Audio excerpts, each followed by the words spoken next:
Tervist, kallis kuulaja. Paragrahv Popovi eri on lainel tagasi ja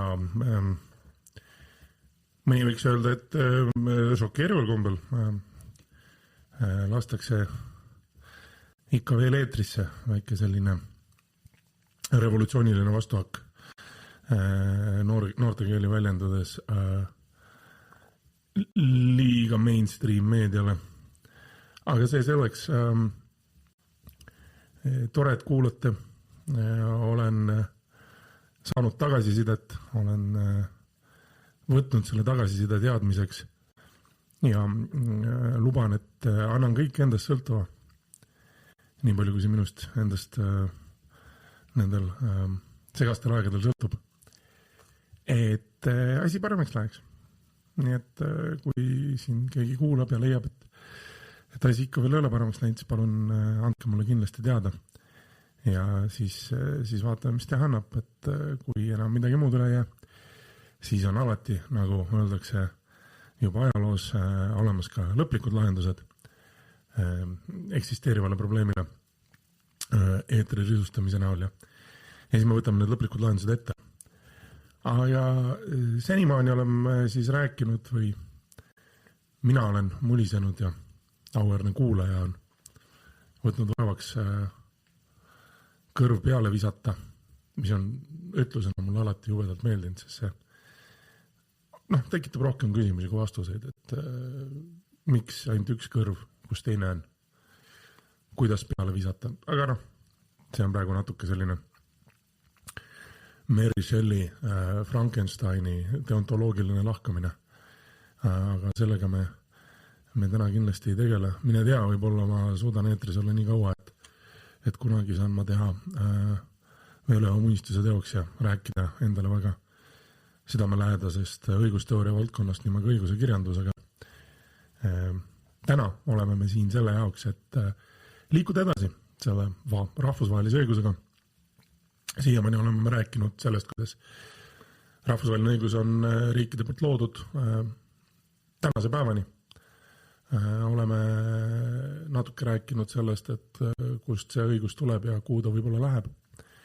Oleme paari sõnaga maininud ka õigussubjektsust, aga tulevikus loodetavasti jõuab võib-olla natuke lähemale selle materialistlikule sisule ja saab rääkida natuke laiemalt sellest, mis vormides riigid oma õigussubjektsust teiste rahvusvahelise õiguse subjektidega jagavad, sest rahvusvaheline õigus on ja ma arvan, et ka jääb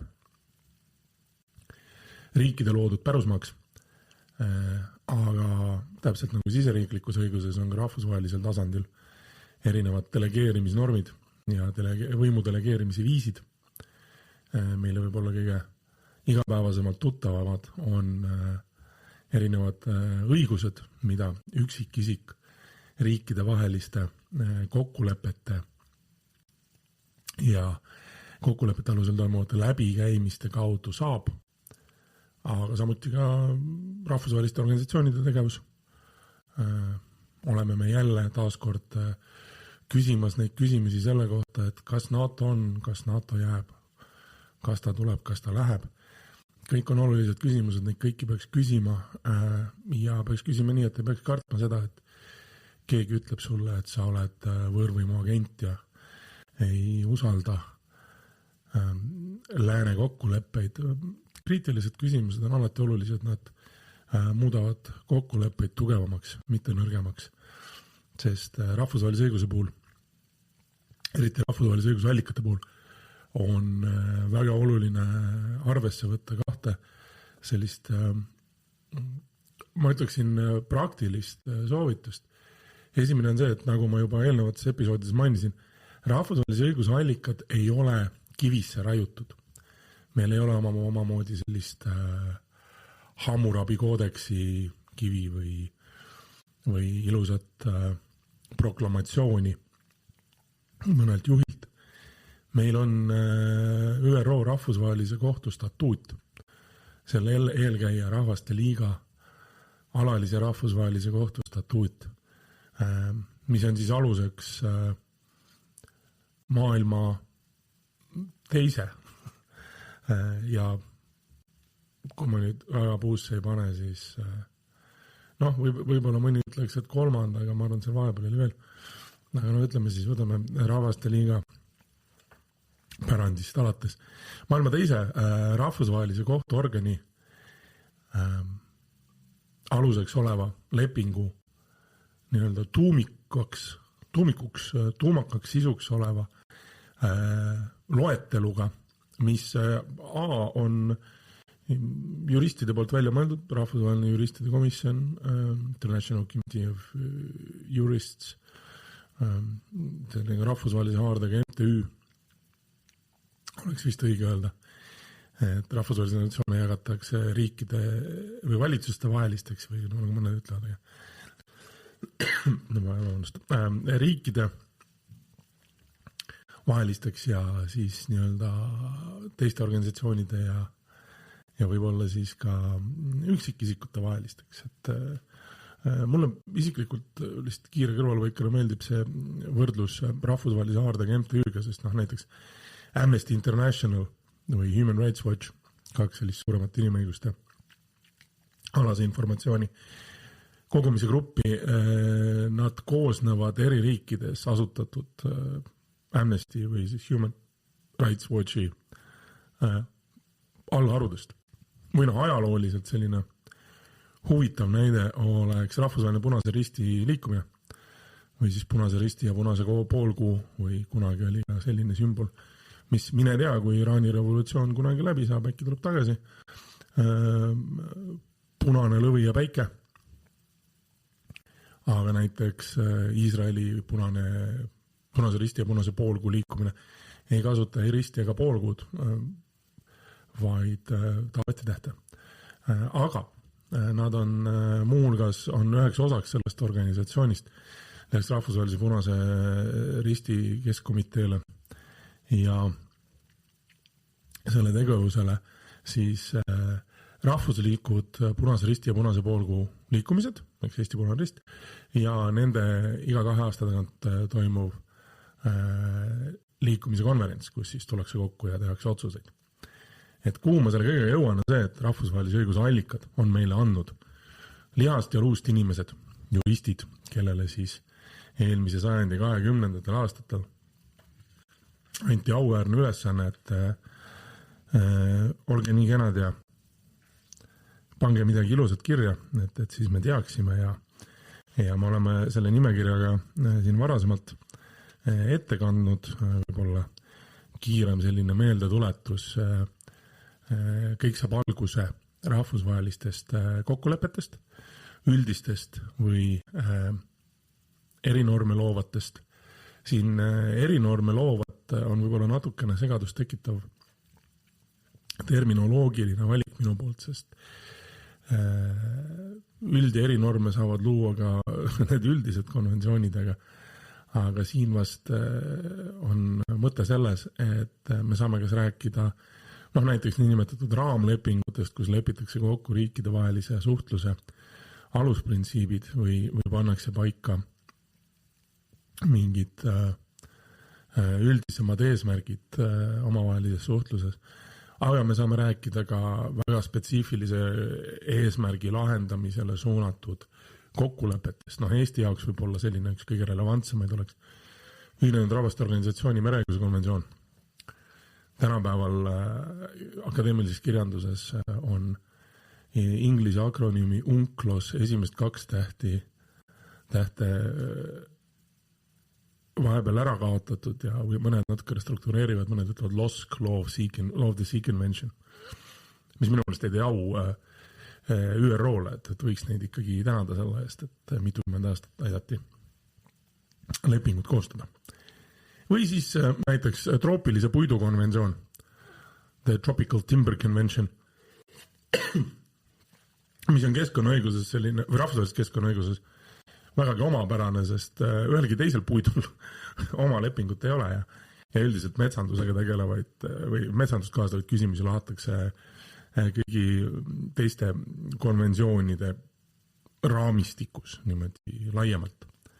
aga troopiline puit, näed, on nii eriline, et neile tehti oma konventsioon ja see on puhas minu spekulatsioon, aga nii palju, kui ma olen asja vastu huvi tundnud, siis see tundub olevat üks nendest konventsioonidest, mille eesmärk on üritada reguleerida muuhulgas ka seda, kuidas troopilise puidu turg toimida saaks. Ehk siis, et tegu on niivõrd spetsiifiliste puuliikidega, mis saavad minu arusaamist järgi kasvada väga spetsiifilises kliimas, mis tähendab seda, et ligipääs selle puidu taastootmisele ja taaskasvatamisele on suhteliselt piiratud riikide arvul. Või Eesti meediaski teistpidi alles hiljuti läbi käinud küsimus sellest, et mis nüüd saab, kui üks riik Pärsia lahe riikide naftakartellist lahkuda plaanib. Ehk siis niinimetatud OPEC plus, Organization of Petroleum Exporting Countries. OPEC plus on Pärsia lahe, et OPEC on sinna juurde ka teised, nagu meie suurepärane selline sarkastilise alatooniga praegu öeldes idanaaber, mis jällegi keskseks küsimuseks on ikkagi naftaturg, aga või siis petrooleumi, oleneb, kuidas seda sõnastada. Aga siin jällegi on see, et tegu on nii-öelda erinorme loova konventsiooniga, et OPEC-isse saavad kuuluda ikkagi ainult riigid, kes lepingu aluseks olevat toodet eksportida saavad, nii et kahjuks Eesti me ei saa. Kuigi võiks ju proovida. Ma tean, et Eestile, nagu ma olen öelnud, meeldib rahvusvahelistele lepingutesse kuuluda. Ja see on mingil tasandil päris pull. Nüüd, kohe peale lepinguid tuleb tänase osa nurgakivi. Paljudele, ma arvan, ka Eesti juristidele südamelähedane teema, eriti peale seda, kui on õigusteooria ja õigusaluste seminarides heldimusega kuulatud lugusid sellisest legendist nagu Friedrich Karl von Savigny. Ja selleks on tavaõigus. Või siis rahvusvaheline tava, mis oma olemuselt on üldiste praktikate kui seadusandluse või siis õigusloome, oleks võib-olla parem öelda, tõenditena aktsepteeritud. Ehk siis siin me põhimõtteliselt räägime kirjutamata reeglitest, siin tuleb see formalismi ja materialismi eristusmängu, et positiivistide jaoks ei saa olla õigust ilma kodifitseeritud normita, loomuõiguslaste ja siis võib-olla selliste, või ütleks siis Anglo-Ameerika common law perekonda kuuluvate inimeste jaoks pole normi puudumine mingi probleem, selle jaoks on neil ja ka rahvusvahelises õiguses selline äge koht nagu kohus. Et siin ma võib-olla teen sellise veel luban endale väikse kõrvalepõike. Väga vabandan, kevad on mind kätte saanud, sest ma alati tean, et kohe kui päike välja tuleb, siis ma pean ikkagi talveõppega edasi käima, sest et me elame Eestis ja päikesevalgus on ohtlik, sest sa tunned ennast piisavalt ohutult, et vähem riideid panna ja siis tuleb see 75,3 kraadise nurga alt 100 vihm otse sinu kurgu õndlasse, sest et sa olid nii julge ja läksid lihtsalt pusaga õhtul jalutama ja ei arvestanud, et sa elad, me teeme su kohe märjaks kliimavööndis. Aga kuhu ma tahtsin selle kõrvale põikaga jõuda on see, et Ameerika Ühendriikides oli kunagi selline legendaarne kohtunik nagu Oliver Wendell Holmes Jr. Tema on junior sellepärast, et tema isa oli senior. Tema isa Oliver Wendell Holmes oli arst, kelle kohta USA kirjanik, mitte otseselt tema kohta, kes on näiteks leidnud väga, väga huvitavat kajastust Ameerika Ühendriikides tegutseva populaarse krimikirjaniku, endise arsti ja armastusromaanide kirjaniku Tess Gerritseni sellises raamatus nagu The Bone Garden, mis ma ei oska praegu mürki võtta, kas ta eesti keelde on tõlgitud.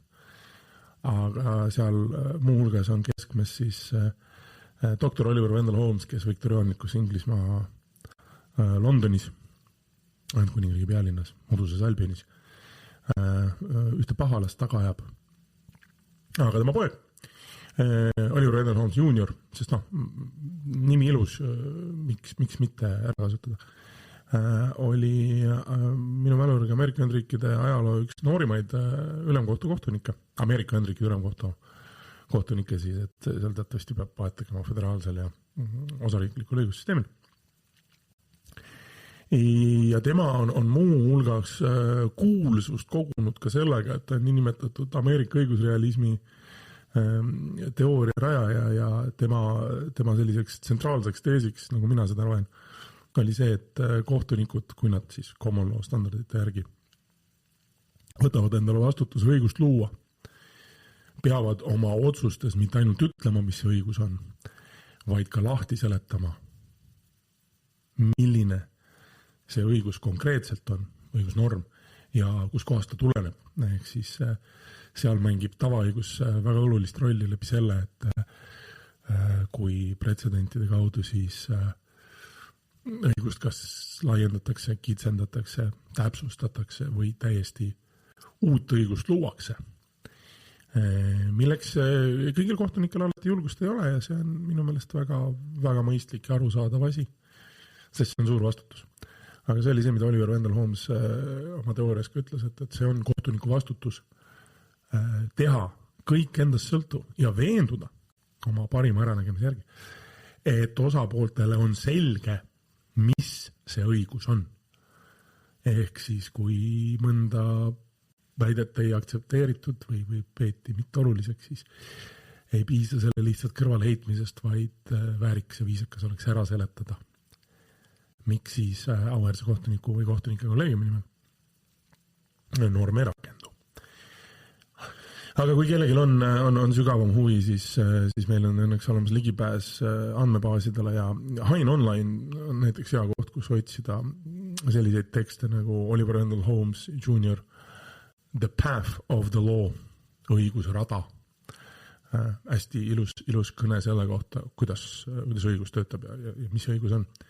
Ja tänapäeval ma arvan näiteks andmeside kontekstis väga huvitav lugeda muuhulgas tema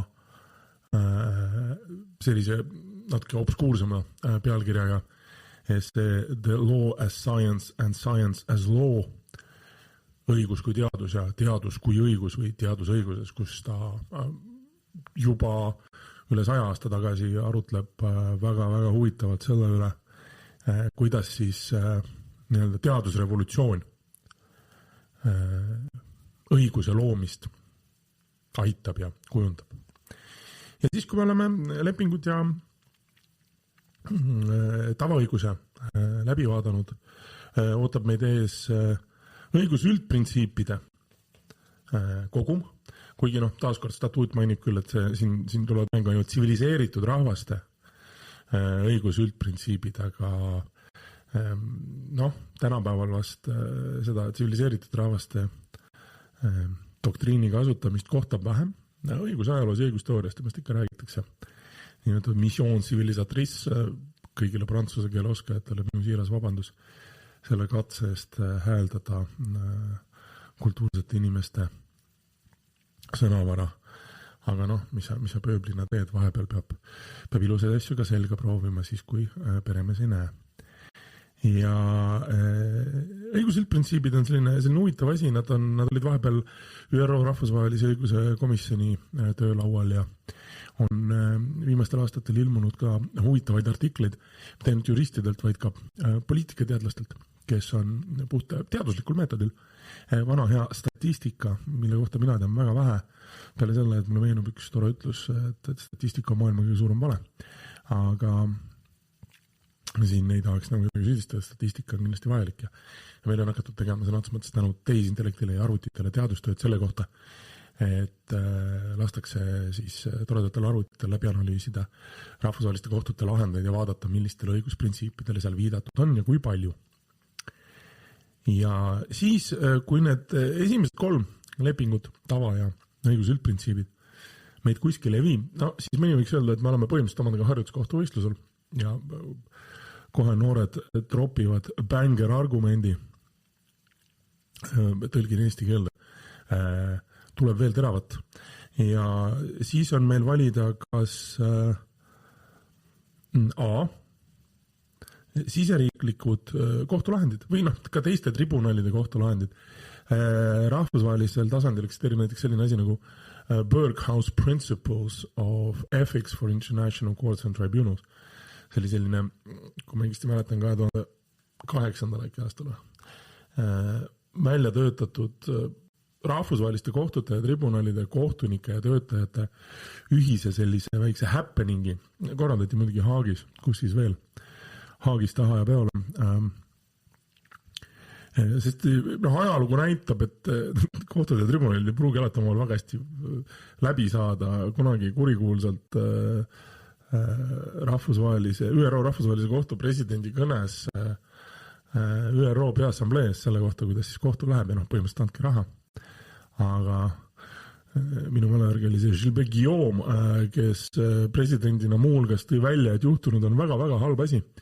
Sest juba tegutsesid 90. lõpp ja tegutsesid ÜRO eritribunalid endise Jugoslaavia ja Rwanda kohta ja töös oli rahvusvahelise kriminaalkohtu loomine ja terendas ka ITLOS, rahvusvaheline mereõiguse tribunal. Üks väheseid, mis pääses Haagist. Rwanda oma pääses, sest Haag on Rwandast jube kaugel, aga nemad kolisid Tansaaniasse, Arushasse. Sierra Leone erikohus pääses, sest ta on Sierra Leone erikohus ja võiks olla Sierra Leones, mida ta ka oli. Nende pealinnas Freetownis. Ainus kohtuistung tolles tribunalis, mis toimus Haagis, oli Charles Taylor üle, sest kardeti, et Liberia endise presidendi kohtu allaandmine Sierra Leones naaberriigis viib sõjakonflikti taaspuhkamiseni. Aga Gilbert Guillaume oli väga mures, ütles, et kohtud on juba palju, et kõige esimene oli alaline rahvusvaheline vahekohus. Seda keegi ei puutu, sest respekt, Matt Props ja kõik need jutud. Ja on toimunud selline asi nagu fragmenteerumine ehk killustumine, millest võib-olla ka kunagi rohkem kui paari sõnaga räägime, sest see on väga tore doktriin, millest rääkida. Ja kui nüüd need kohtute, tribunalide, siseriiklike rahvusvaheliste ja millist iganes muude, äkki saame mõne UFO-ga ühendust, kunagi ei tea. Mina olen filme vaadanud ja võin öelda, et tõde on seal kuskil väljas. Kas endast, me ei tea, aga võib-olla kunagi leime üles. Siis kõige lõpuks, taaskord ikkagi minu kõige lemmikum allikas üldse. Ja see on see, miks mulle harjutuskohtud meeldivad, sest seal see allikas meeldib tudengitele natuke vähem kui tänane põhiallikas tavaõigus. Need on erinevate rahvaste kõrgelt kvalifitseeritud õigusteadlaste arvamused või publitsistide arvamused. Siin taaskord kiire meelde tuletus, et ajal, mil see säte koostati, avaldati rahvusvahelise õiguse kohta, ma arvan, umbes sama palju kirjutisi kui tänapäeval Eestis Konkurentsiamet räägib kütuseturust. Et selles mõttes, et sul oli suurem tõenäosus komistada Aleksandr Dumas mõne teose otsa või Tammsaarega vastu pead saada, kui et leida laualt või poeriiulitelt värske traktaat teemal rahvusvaheline õigus ja mõnda. Tänaseks päevaks on sellega muidugi see lugu, et kuna akadeemilises maailmas eksisteerib selline põhjapanev printsiip nagu publish or perish, avalda või haihtu, kao igavikku, siis pigem ma arvan, on tekkinud vastupidine probleem, et nii mõnigi kohtuorgan, ma arvan, otsib endas, või võib-olla, mine tea, äkki ka mõni õigusteadlane, otsib endas seda julgust, et öelda kolleegile, et kuule, et äkki nagu iga mõtet, mis hommikul lambaid pestes tuli, ei peaks kohe nagu etises üles laadima. Aga siin muidugi kohe saab mulle kriitikanoole ette heita, et mina ei tea asjast mitte midagi, mis on ka tõsi. Minu aju on nii katki, et ma ei ole kunagi julgenud väga midagi avaldada, sellepärast, et ma ei ole kindel, et see on üldse väärt kirjas olemist ja selles mõttes on elu läinud kenasti, et keegi pole kunagi tulnud mulle ka ütlema, et tegelikult sais kõik on väga hästi ja täitsa mõistlik jutt, nii et selles mõttes te kahjuks peate mind siin kuulama. Aga positiivse külje pealt te ei pea piinlema seda, mida kõike ma võiksin kokku kirjutada, kui keegi ahvile pastaka kätte annaks. Nii et sellised need toredad allikad on, nad on natuke sellised, mõni ütleks obskuursed. On ka selline huvitav kõrval, kas ta nüüd vaidlusena, diskussioon, edasikandev diskursus selle üle, et kas nad on kas on hierarhia või kas nende vahel üldse saab eksisteerida mingit alluvussuhet. Siin lihtsalt ütlen seda, et ma küll filoloog ei ole, aga lugedes seda artikli 38 lõiget 1 ÜRO rahvusvahelise kohtu statuudis, siis vähemalt jääb mulje, et 2 viimast kohtupraktika ja publitsistide arvamused on allutatavad, kuigi minu meelest ka allutatud, esimesele 3. Aga näiteks professor Hugh Frollway, kes oli pikka aega rahvusvahelise kohtu töötaja, tema viimane ametikoht oli kohtu juures tegutseva rahuraamatukogu juures kohtuajaloo uurija, siis tema on oma kirjutistes näiteks korduvalt välja öelnud, et allikate vahel hierarhiat ei ole. Et nad on kõik selles mõttes võrdsed, et osapooled on vabad iga ühte neist kasutama, mis iseenesest kõlab väga armsalt, aga minu tagasihoidlikul arvamusel selles mõttes saab olema päris huvitav näha kunagi, kui see peaks juhtuma. Näiteks vaidlust kohtu ees, kohtuvaidlust 2 riigi vahel, sest ainult riigid saavad ÜRO-sse pöörduda või minu poolest nõuandva arvamuse küsimine, see on siis see, kui ÜRO rahvusvaheline kohus annab kas ÜRO-le endale või ÜRO volituse alusel tegutsevale organisatsioonile nõu selle kohta, kuidas üks või teine probleem lahendada. Üks kõige kurikuulsamaid on 96. aasta nõuandev arvamus tuumarelvade osas, mida üks jurist, kellel on fantastiline nimi, rahuldame hingele, Ronald St. John MacDonald. Väga huvitavad kirjutasid ära, aga tema on seda 96. aasta nõuandet arvamust muu hulgas nimetatud rahvusvahelise õigusmõistmise ülima argpüksluse väljenduseks. Seal hästi lihtsalt kokkuvõttes ÜRO tahtis teada aasta peale maailma rahvusvahelise terviseorganisatsiooni. 95. aastal ÜRO kohus ütles rahvusvahelise terviseorganisatsioonile, et nemad ei saa tuumarelvade kohta nõuandet arvamust küsida, sest nende alushartas ei ole tuumarelvade kohta sõnagi. Nii, palun teile formalismi, tulge eile meile, võtke homne ajal kaasa. Nad lihtsalt ei tahtnud tegeleda selle probleemiga. Nüüd on meil olemas tuumarelvade keelustamise konventsioon, see sõnaks. Aga 96. neil ei olnud varianti, sest et ÜRO peasekretär isiklikult küsis ja nagu öeldakse, kui peremees küsib, siis palka tahad saada, siis tuleb midagi öelda. Ja siis nad seal ütlesid nii mõndagi, aga nad lõpuks ütlesid põhjapanevale järeldusele, et tuumarelvad on muidu hästi halvad, aga sest me ei teadnud seda varem. Aga olukorras, kus riigi kui terviku eksistents on ohus, on tuumarelvade kasutamise viimase ülima enesekaitsemeetmena täiesti aktsepteeritud. Mis paneb mõtlema selle peale, et kellel on tuumarelvad, kellel ei ole tuumarelvad ja mis näiteks oleks see teoreetiline stsenaarium, kus India näiteks tervikuna või Pakistan või Vene Föderatsioon või Ameerika Ühendriigid näiteks või Hiina või Iisrael, kellel väidetavalt ei ole, oleks nagu eksistentsiaalses ohus tervikuna, et nende suurte riikidega, kui keegi neid niimoodi pommitama hakkab, siis ma arvan, et üks tuumarelv siin, teine seal, suurt mõju enam ei oma ja me saame kõik hakata põhimõtteliselt Fallouti ja Stalkerit päris elus mängima. Aga nii see elu läheb ja ma arvan, et nüüd peale seda pikka soigumist oleks nagu kõige õigem aeg ikkagi jõudagi selle tänase põhiküsimuseni. Vabandust selle lühikese sissejuhatuse eest, ma lihtsalt olen väga rõõmus, et mul lastakse ikka veel rääkida, sest eks mis sul üksiku inimesena muud ikka teha on. Aga siis tavaõigus, selline tore ajalooline norm, mis siin muidugi peab ütlema ka seda, et rahvusvahelise õiguse aspektist kõige olulisem küsimus on see, kuidas me tava ära tunneme. Nüüd klassikaliselt, eks ole, saaksime öelda, et tava me tunneme ära vastavalt sellele, kuidas siis varasemalt käitutud on. Eestile minu teada ei ole ka ju tava selles mõttes võõras, et me näiteks räägime eraõiguse või äriseadustikus sellist oleks nagu hea äritava.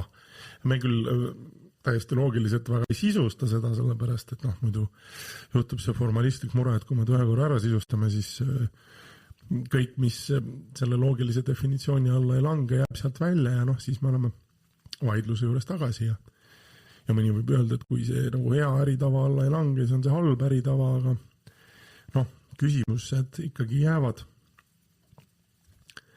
Ja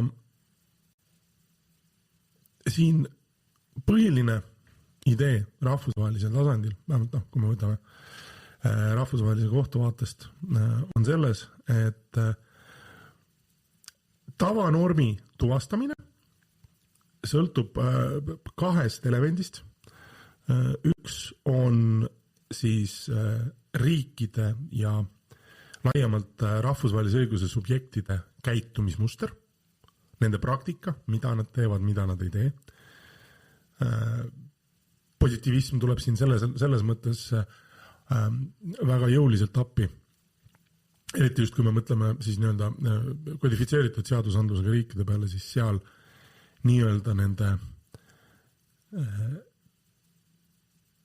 tavanormide näidete toomine on selles mõttes lihtsustatud, et me saame viidata olemasolevale kirjutatud õigusele ja siit tuleb see suurepärane Savini mängu, kes uskus, et kui ma nüüd väga valesti temast aru pole saanud ja kui mõni õigusteooria professor või spetsialist kuulama satub ja leiab, et ma olen von Savinid valesti tõlgendanud, siis minu südamlikud vabandused ja palun Mariga lolli, mis ta siis tegelikult ütles. Aga et kirjutatud õigus ju peaks põhinema ikkagi sellele eelnenud inimestevahelise läbikäimise taval.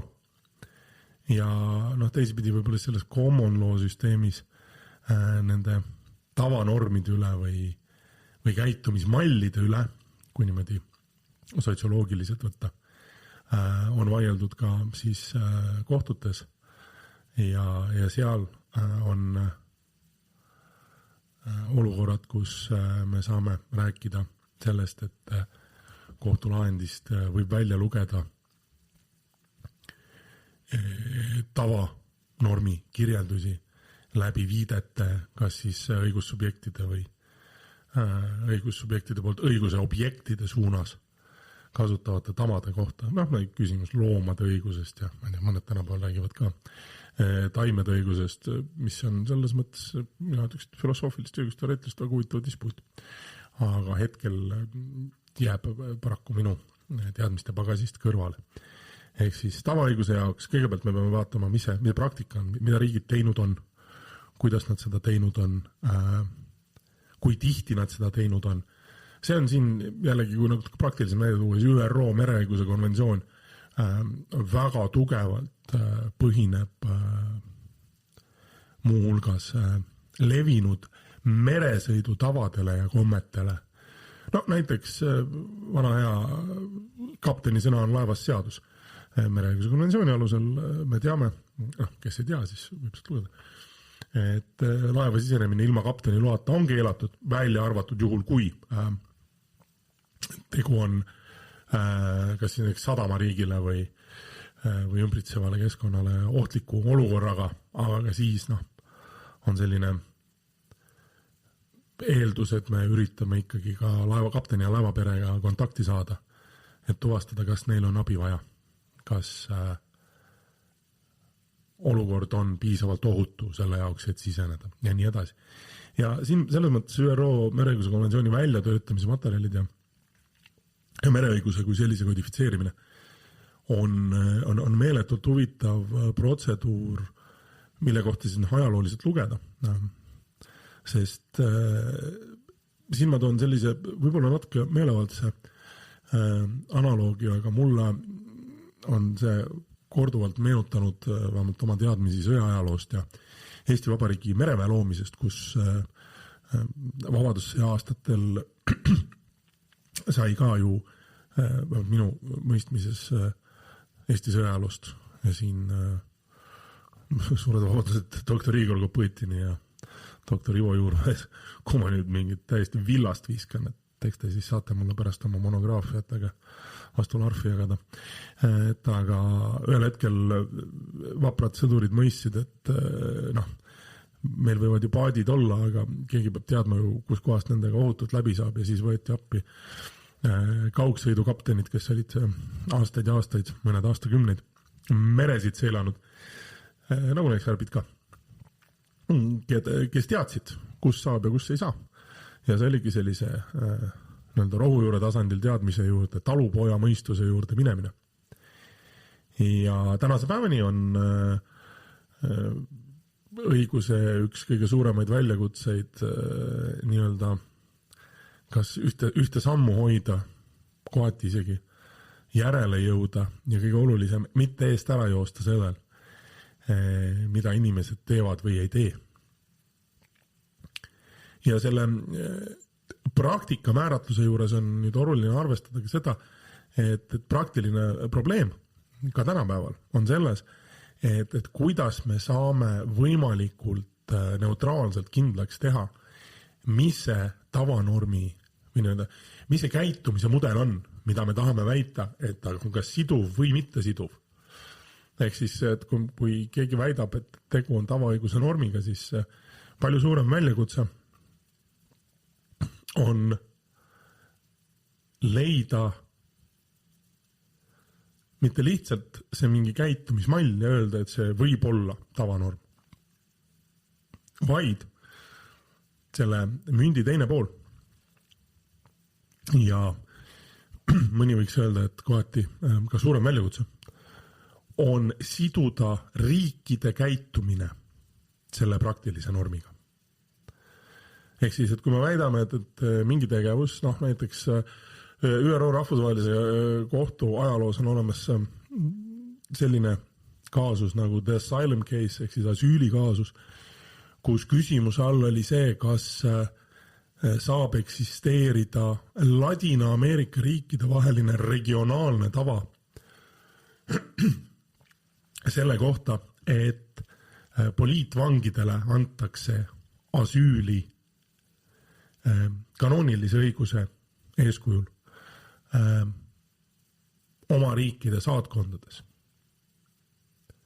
Et kas me peaksime seda tunnistama kui tava või on tegu teise riigi siseasjadesse sekkumisega ja nii-öelda diplomaatiline etikett nõuaks ikkagi seda, et kui keegi teise riigi kodanik on sinu riigi saatkonda sisenenud, väidab, et teda kiusatakse taga ja tal on koduriigis ohtlik, siis kas me peaksime teda uskuma või peaksime me uskuma ikkagi seda teist riiki, kes ütleb, et tegelikult asi ei ole nii tumedates toonides, et me tõesti sooviksime näiteks õigust selle inimesele mõista, aga selle jaoks meil oleks vaja, et ta kohtusse kohale ilmuks, palun andke ta meile tagasi. Ja diplomaatiline õigus on selles mõttes väga hea ajalooline näide sellest, kuidas õigusnormid on välja kasvanud riikide vahelise läbikäimise tavadest ja arusaamistest ja ka rahvusvahelise lepinguõiguse ajaloo annaalides on kirjas idee niinimetatud härrasmeeste kokkuleppest, the gentleman's agreement, kus siis nii-öelda mees sõnast härgas arvist, nagu meie kandis öeldakse, et iga diplomaat teadis, et tema sõna on tema veksel. Ehk siis, kui ta midagi lubas, siis pidi ta arvesse võtma seda, et ta peab olema 1000% kindel, kui niimoodi natuke matemaatilist absurdset väljendada. Et kui ta selle mõttega tagasi nii-öelda truualamana oma valitseja juurde läheb, et seda mõtet välja näärda. Sest vastasel juhul kogu tema kredibiliteet on kadunud. Kredibiilsus kõlab väga imelik sõna. Kogu tema väärikus teiste silmis on haitunud, sest ta ei täitnud oma lubadust ja miks peaks keegi suhtlema inimesega, kes ei täida oma lubadusi. Ja selles mõttes tavaõiguse need kaks poolt on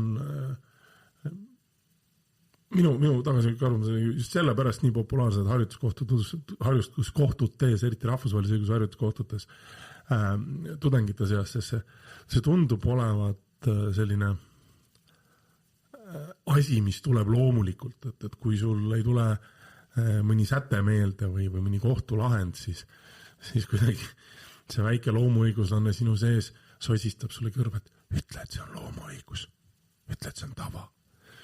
Sest kui sa selle oled välja öelnud, siis korraks on väga hea. Vabastus, kergendus, mõtled, näed, mul on mingi allikas, aga siis tulevad need kurjad kohtunikud ja küsivad, et aga mis on tavaõigus? Kuidas sa selle ära tõestad? Kas sul on meile näidata näiteks mõnda kohtupraktikat? Kohtulahendid, kus kohus enamuses nõustus sellega, et käitumismudel X või tegumood Y on tõesti mitte lihtsalt aktsepteeritav kui norm mingi tegevus või tegevusetus, millest lähtuda, vaid et ta on ka siduv kellegile. Et see on see, kus see riikide poolne tunnustus on omamoodi Achilleuse kand. Et me võime tuvastada mingi tegevuse, me võime öelda, et miski on vajalik või ebavajalik. Näiteks kohus nõustus asüülikaasus, et Ladina-Ameerika riikide ajaloost ja muuhulgast ka religioossetest kalduvustest tulenevalt.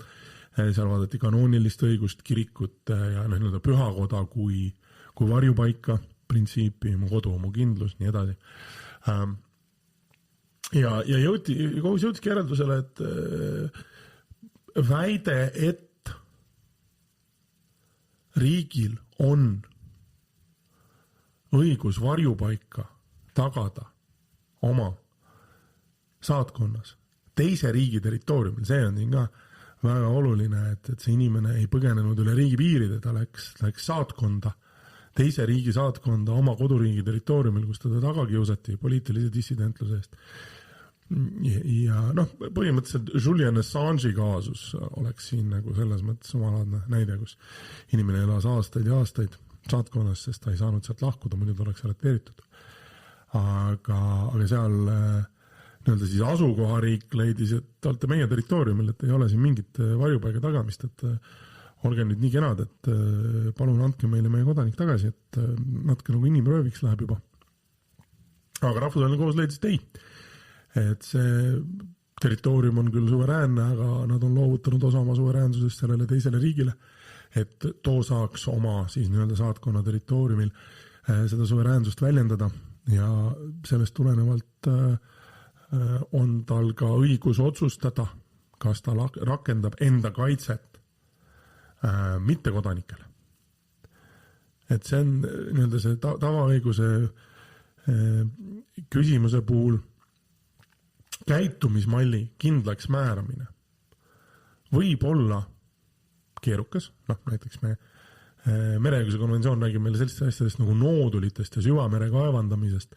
Meil on terve plejaad reegleid selle kohta, kuidas seda kõike teha ja kuidas me potentsiaalselt hakkame jagama kasumit, kui me kunagi jõuame sinna süvamere põhja. Aga hetkel, nagu ma juba varem mainisin, takistab meid selline mõistlik asi nagu füüsika. Sinna sukeldudes me oleme kõik rõhu all ja see võib osutuda hetkel problemaatiliseks. Aga kui me kunagi välja mõtleme, kuidas sinna saada, siis on nendest füüsika tavadest ja reeglitest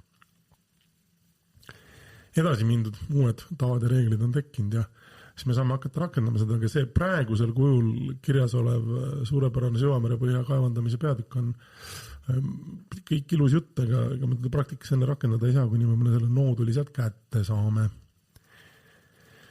Aga millest me saame rääkida on see, et palju riike siis on üks ühinenud rahvusvahelise süvamere põhja organisatsiooniga või ÜRO mereõiguse konventsiooniga. Palju aktsepteerib seda regulatsiooni ja paljud siis nõustuvad sellega, et see, mis sinna kirja on saanud, see läbi siis ka väljendab nii-öelda eksisteerivat tavaõiguse arusaama. Ja sellepärast on oluline ka see, et kohtute jaoks, kui nad hakkavad kindlaks tegema, kas tavaõigus nüüd peaks üldse rakenduma või mitte, siis mõned teoreetikud on kirjutanud ka sellest, et oluline on nimetatud psühholoogiline aspekt, ehk siis, et kas riigid lihtsalt käitusid nii, sest et on viisakas. Et siin on natuke selline, mõni võiks öelda juuksekarva lõhki ajamine, kõlab naljakalt kiirakalt meelt, aga ma uduselt mäletan, kui juuksed, mis tunne on, kui juuksed on, aga see selleks. Mul on selline, ma kasutan juuksekandja tava, endal ei ole, aga kunagi ammu olid.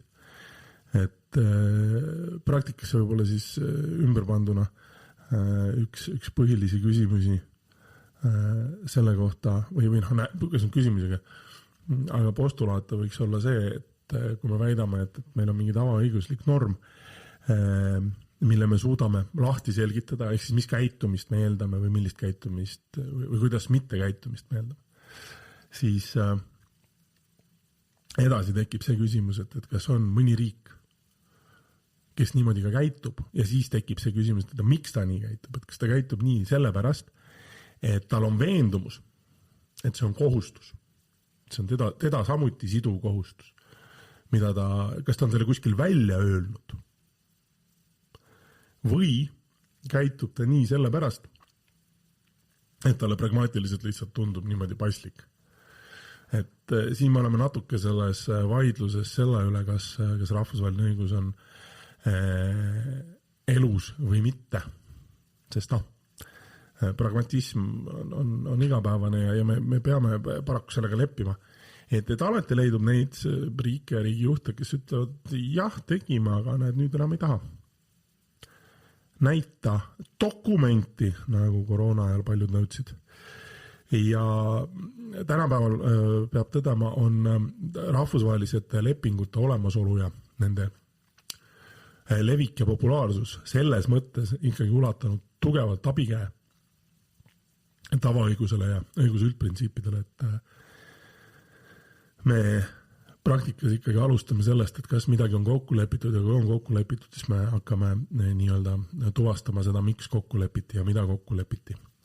Ja kui me selle oleme tuvastanud, siis saame hakata edasi vaatama, et mis siis nagu need lahendused ja käitumismallid peaksid olema. Sest tavaõiguses on taas pead tõstmas selline doktriin nagu järjepideva eitaja doktriin või the persistent objector doctrine, mis siis on selline huvitav mõtteharjutus, mille alusel väidetakse siis seda, et tavaõigus ei ole riigile siduv, kui ta suudab ära näidata, et ta ei ole kunagi sellega nõus olnud. Ehk siis, ma nüüd vabandan kurja analoogia eest, aga et keegi riik on käitunud nagu see üks naaber korteriühistul koosolekul, kes on alati vastu, sellepärast et ta saab vastu olla. Vot see on persistent objector. Küsimus ei ole selles, miks ta on vastu, küsimus ei ole selles, mille vastu ta on, küsimus on ikkagi sellest, ta on vastu. Põhimõtteliselt, printsipiaalselt, aegade algusest aegade lõpuni ei. Ja kui keegi küsib, siis ei. Miks ei? Ei. Ja see on selline huvitav mõtteharjutus tegelikult, sest ta tekitab küsimuse selle kohta, et kui palju erineb järjepideva vastuhaku tuvastamine tavanormi tuvastamisest. Ei erinegi ju. Selles mõttes, et alguskoht on sama, me peame tuvastama mingi reegli ja siis hakkama vaatama, et kas keegi on teda üldse täitnud. Sest see opinio juuris, sive necessitatis, natuke ladinakeelset fleksi, sest et ikkagi sai aasta aega õigusteaduskonnas õpitud, kuidas sa siis vahepeal lihtsalt ei mea oma kulpat või ei akti oma reusi, aga selle nii-öelda pretsedendi poole jaoks on vajalik mitte lihtsalt see, et see norm oleks olemas, vaid nüüd see on see, mis kohtunike alati kukalt paneb sügama, nagu öeldakse, on see, et olgu, et meil võib ju olla täiesti asjalik olukorra kirjeldus, et mingi tegu või tegumood või isegi tegevusetus näiteks oleks antud olukorras vajalik või oli vajalik, aga kas keegi on kunagi sellega ka nõustunud, et sellel on mingi siduv olemus? Sest vastasel juhul me lihtsalt kirjeldame mingit tegevust. Ütleme, et nii peavad kõik tegema. Või nagu laulus kunagi öeldi, et kui sul tuju hea, siis käsi kokku löö. Aga mis siis, kui ma ei taha? Mul võib olla maailma kõige heam tuju. Heama temast heam. Ikka ei löö käsi kokku. Vaata, ma olen selline tüüp. Põhimõtteliselt ei plaksuta. Ega ma mingi rähne ei ole, et ma koputan. Ja siis meil ongi see väike probleemikene, et me võime ju arvata, et tava on ja õigustki nagu on, aga kas tavaõigust on? Vot seda me ei tea, sellepärast, et see on see koht, kus õnnetud kohtud peavad siis vaeva nägema selle üle, et kas meil üldse oleks paslik rääkida mingist õiguslikust siduvusest või mitte. Ja näiteks selles samas asüülikaasuses 1950. aastal rahvusvaheline kohus ütleb meile sellise toreda mõtte, et tavaõiguse norm peab olema kooskõlas pideva ja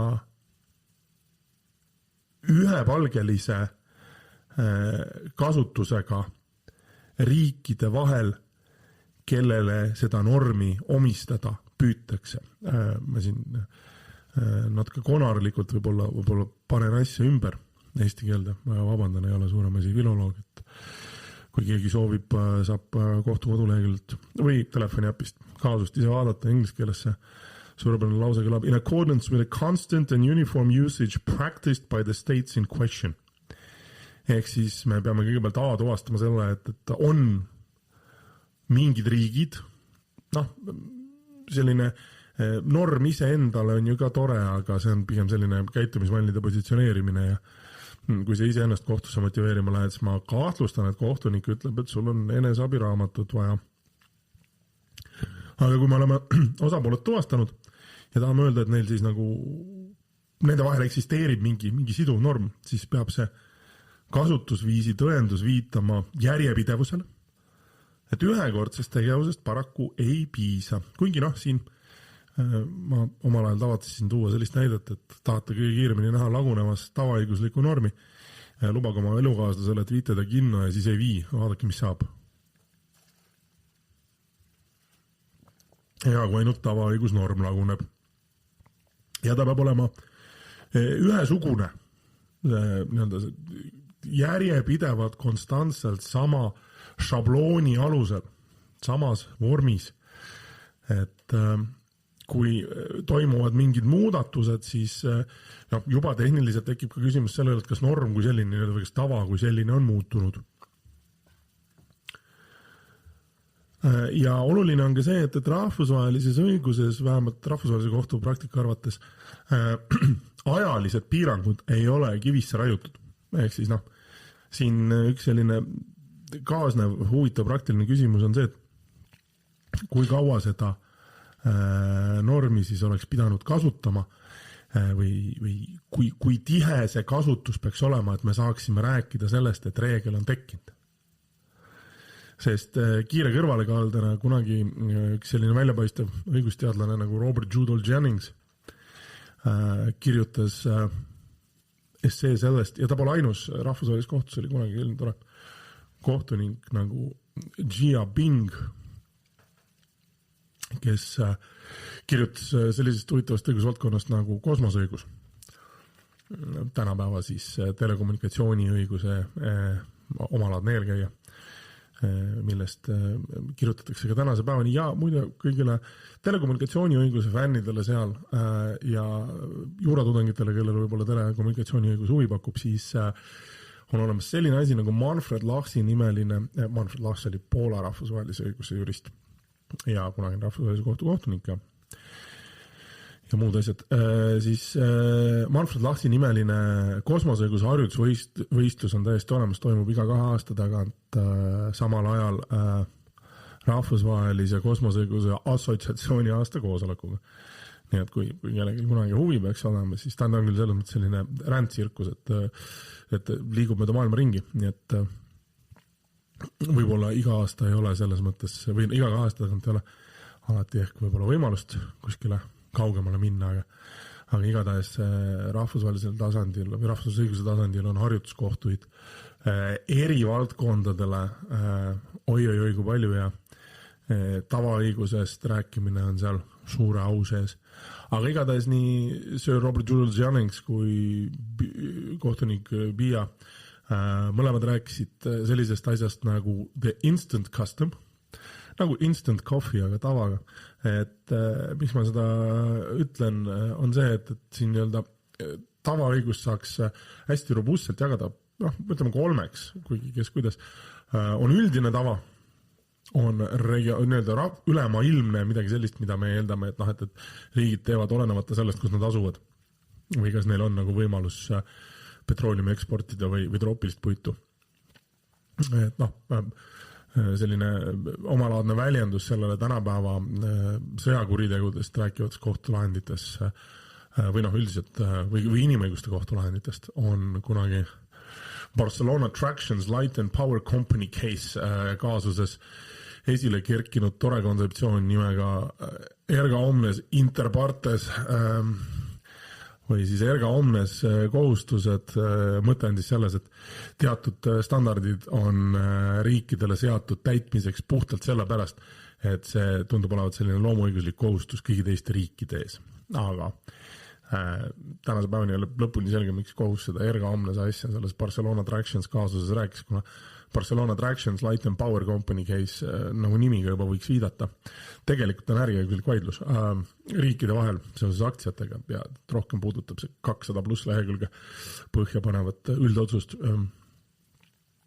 seda, kuidas täita majanduslikke kokkuleppeid ja millised on riigi garantiid teiste riikide ees, kui need riigid investeerivad riigi territooriumil tegutsevasse äriühingusse. Nii et kõigile neile, kes vahepeal mõtlevad, et kas rahad on piiri taga kinni ja kuidas nad liikuda võiks, siis Barcelona Tractions Light and Power Company case, väga huvitav lugemine. Ja kui me siis nende majandusõiguse kaasuse juures tõenäoliselt läheme, siis sellest erga omnesest järgmine on regionaalne tava. Nagu see asüülikaasus, mis puudutas Ladina-Ameerika riike. Ja siis võiks olla 3. näide, võiks olla niinimetatud kohene tava, the instant custom, ehk siis reegel, mis tekib konkreetse probleemi lahenduse jaoks. Ehk see sama mereõiguse konventsiooni läbirääkimistel oli korduvalt laual väiteid just merenduse esindajatelt, et mingid asjad, mingid reeglid eksisteerivad väga spetsiifiliste probleemide jaoks, mis ei pruugi ette tulla. Aga nad on kunagi juhtunud. Midagi sellist võib-olla selline lõpunäitena force majeure'i kasutamine, eks on teinud kindlustusõigused üldiselt, et inglise keeles seda vahepeal tõlgitakse kui act of God. Et miski, mis on väga ebatõenäoline, aga et ikkagi olla nii-öelda kindel selles, et me ei peaks erakordsetel juhtudel suurte muredega silmitsi seisma, siis see force majeure põhimõtteliselt annab meile võimaluse hästi ekstreemsetel juhtudel tegutseda viisil, mis tagaks ohutuse, aga ei tekitaks potentsiaalset vastutust materiaalse kahju eest, kui meil ei olnud muud lahendust. Aga me ikkagi peame meeles pidama, et kui me väidame force majeure'i, siis me peame olema ikkagi võimelised nii palju ära näitama seda ohtlikkust, mida oleks saanud kuidagi muud moodi lahendada, et ei tekiks küsimust, kas me ei valinud seda force majeure'i nii-öelda laiskusest või kergekäeliselt. Et selles mõttes tavaõiguse puhul kõige olulisem aspekt on see, et kui me räägime õiguslikult siduvast tavaõiguse normist, siis on põhiline küsimus selles, et kas see reegel, mille tavaõiguslikku olemust me väidame, kas selle kehtivus on tuvastatav vähemalt 2 osapoolele Ja kõrvalküsimus, aga siiski väga oluline küsimus on see, kui suur on vastupanu reeglile kui sellisele. No ehk siis nagu seadusandluse vastuvõtmisega, et on neid, kes sooviks, et õigusnorm oleks, on neid, kes sooviks, et seda üldse ei oleks. Ja siis peab hakkama tegema seda tasakaalustamismängu, et kumb siis peale jääb. Et kas kohtu arvates on või õigusmõiste arvates on paslik väita, et selle tavaõiguse tagamine on vajalik vaatamata sellele, et on vastupanu selle normi eksistentsile. Ehk siis, et me saame öelda, et need, kes vastu on, ei pea seda järgima. Aga antud olukorras peab seda tavaõiguse normi rakendamast vastasel juhul ja põhiklust tagamata. Või oleks paslik öelda, et tegu võib küll olla mingi käitumismalliga, aga tal puudub õiguslikult siduv olemus, sellepärast, et ei ole olemas piisavalt tõendusmaterjali või ei ole tagatud piisavalt tõendusmaterjali selle kohta, et see käitumismall loob järjepideva õiguslikult siduva käitumiseelduse. Nüüd lõpetuseks, või selle osa lõpetuseks tahaks öelda seda, et tavaõiguse eksistents allikate liikide hulgas on selles mõttes, minu arvates, abivahend tugevama õigusliku argumentatsiooni loomiseks. Et praktikasse ikkagi haarad selle lepingu kokkuleppe järele, näitad kohtupraktikat ja üritad siis kokku siduda olemasolevad normatiivsed väljendused kohtute tõlgendusega. Aga võimalus vähemalt hüpoteetilisel tasandil lahti seletada käitumismalle, mis potentsiaalselt omavad õiguslikult siduvat jõudu, on minu tagasihoidlikul arvamusel väga hea illustratsioon selle kohta, mida õigus oma olemuselt tegelikult tähendama peaks. Sest nagu formaalne loogika meile õpetab, mõisted on kas liiga kitsad või liiga laiad ja kohati võibki juhtuda seda, et me oleme midagi kas meelega kodifitseerimata jätnud ja tekitanud ka õiguslünga selle jaoks, et me oleme leidnud, et see on miski, millega õigus veel ei peaks tegelema, aga siis me saame läbi tavaõiguse tuua selle küsimuse õiguse maailma. Või me ei ole lihtsalt suutnud ette näha, et miski vajaks reguleerimist. Ja sellest tulenevalt on see tavaõiguslik argumentatsioon päästerõngas, mis selle reguleerimata temaatika meile kenasti kohtulauale toob. Siinkohal aga olen ma tuvastanud, et ma olen liiast teie auväärset aega juba niigi kulutanud ja ma tänan teid kõiki kuulamast ja loodetavasti me õige pea kohtume jälle siinsamas kanalis paragrahvi väikeses eriauramis. Suur sügav kummardus teile, aitäh! Segast teksti sõnis Aleksandr Popov.